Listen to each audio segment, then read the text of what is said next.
Hello, my name is Sophie. I am a doctor in a small town called Willowbrook. It is a quiet place, surrounded by green fields and tall trees. The people here are friendly, and everyone knows each other well. Life in Willowbrook is calm, with little shops, cozy cafes, and small houses with gardens full of flowers. I moved here a few years ago after finishing my studies, looking for a peaceful place to help people and start my career. The hospital where I work is old, with white walls and narrow hallways. It's a small building with just a few rooms, but it is important to everyone in town. There are not many doctors here, so people rely on us for everything. My colleagues and I do our best to care for each patient, and everyone here appreciates our work. I work closely with Dr. James, an older man with gray hair and a gentle smile. Dr. James has worked at Willowbrook Hospital for many years, and everyone trusts him. He is kind and wise, always ready to help anyone in need. Then there's Nurse Emma, who is my age, with bright eyes and a cheerful laugh. She's been my friend since I arrived in Willowbrook. Emma and I share our lunch breaks, tell each other stories, and support each other on difficult days. One day, as I was looking through some files in Dr. James's office, I found something strange. It was a report about a patient, Mr. Collins, who had passed away a few months ago. The report said that Mr. Collins had died from natural causes, but I remembered something different.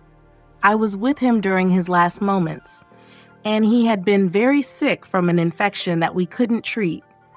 But the report mentioned nothing about the infection. I felt a chill as I read the paper. Why would the report hide something so important?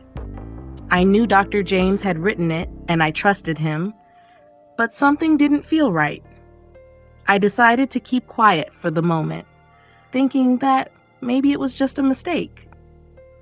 The next week, I found more strange reports. One after another, they mentioned natural causes or minor issues, but I knew these patients had serious illnesses. My heart started to race as I realized this wasn't a simple error. Something was wrong, and I needed to find out what was happening. One afternoon, I approached Nurse Emma as we sat in the small hospital garden. The sun was setting, painting the sky with soft shades of pink and orange. I looked at her and hesitated, but then I spoke up. "Emma, have you noticed anything strange about the reports on some of our patients?" I asked carefully. She looked at me with a curious expression.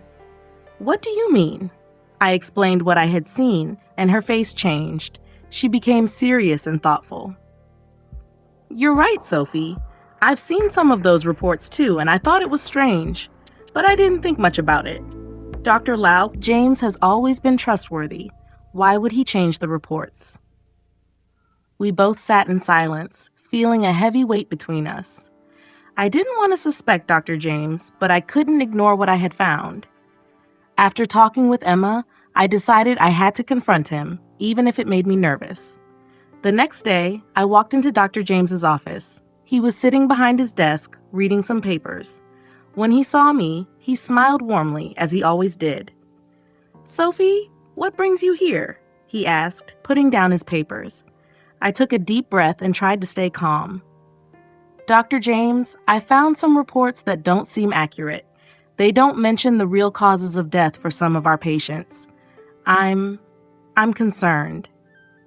He looked at me with a serious expression, his smile fading. For a moment, he said nothing, just stared at me. Then he spoke quietly. "Sophie, you are a good doctor, and I respect you, but you don't understand everything yet. Sometimes we have to make decisions that others might not understand. The hospital is old, and we don't have enough funding. If people think we are losing patients because of infections or serious illnesses, they might stop trusting us. They might stop coming here, and the hospital could close. Then, where would these people go for help?" His words shocked me. I understood his concerns, but hiding the truth felt wrong. We were doctors. Our job was to heal and to be honest with our patients and their families. I didn't know what to say, So I simply nodded and left his office, my mind filled with confusion. That evening, I met with Emma again. She listened as I told her everything Dr. James had said. Her face showed a mix of sadness and anger. "Sophie, I understand why Dr. James is worried about the hospital, but this isn't right. We have a duty to the truth and to the people of this town. If we start lying, we are betraying the trust they have in us." Her words gave me courage. I knew I had to make a choice. I could keep Dr. James's secret and let the hospital continue to hide the truth, or I could speak out, risking my job and possibly the future of the hospital. That night, I couldn't sleep. I thought about the patients, their families, and the people of Willowbrook. They deserved to know the truth. But I also thought about the hospital and how important it was to the town. I felt torn between my duty as a doctor and my loyalty to the hospital and Dr. James. The next morning, I made my decision. I gathered my notes and went to the local health board. I explained everything I had found, hoping they would understand. The officials listened carefully, taking notes and asking questions. I was scared, but I knew this was the right thing to do. A few days later, the health board sent investigators to Willowbrook Hospital. They reviewed the records and spoke with Dr. James, Nurse Emma, and me. After a thorough investigation, they discovered that Dr. James had been altering reports for a long time to avoid bringing negative attention to the hospital. Dr. James was immediately removed from his position. The news spread quickly through Willowbrook. People were shocked and saddened, but many also felt a sense of relief knowing the truth. Dr. James was charged with fraud, and he now faces a court case for his actions. The hospital, with help from the health board, received new funding to improve its equipment and quality of care. The people of Willowbrook deserved honest, safe care, and we were determined to provide it.